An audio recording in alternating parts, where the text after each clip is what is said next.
واقع للكافرين ليس له دافع من الله ذي المعارج تعرج الملائكة والروح إليه في يوم كان مقداره 50,000 سنة فاصبر صبرا جميلا إنهم يرونه بعيدا ونراه قريبا يوم تكون السماء كالمهل وتكون الجبال كالعهن ولا يسأل حميم حميما يبصرونهم يود المجرم لو يفتدي من عذاب يومئذ ببنيه وصاحبته وأخيه وفصيلته التي تؤويه ومن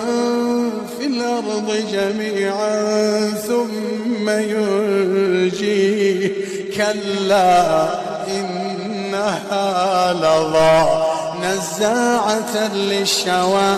تدعو من أدبر وتولى وجمع فأوعى إن الإنسان خلق هلوعا إذا مسه الشر جزوعا وإذا مسه الخير منوعا إلا المصلين الذين هم على صلاتهم دائمون والذين في أموالهم حق معلوم للسائل والمحروم والذين يصدقون بيوم الدين والذين هم من عذاب ربهم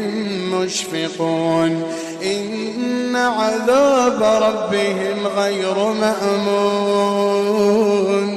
إن عذاب ربهم غير مأمون والذين هم لفروجهم حافظون إلا على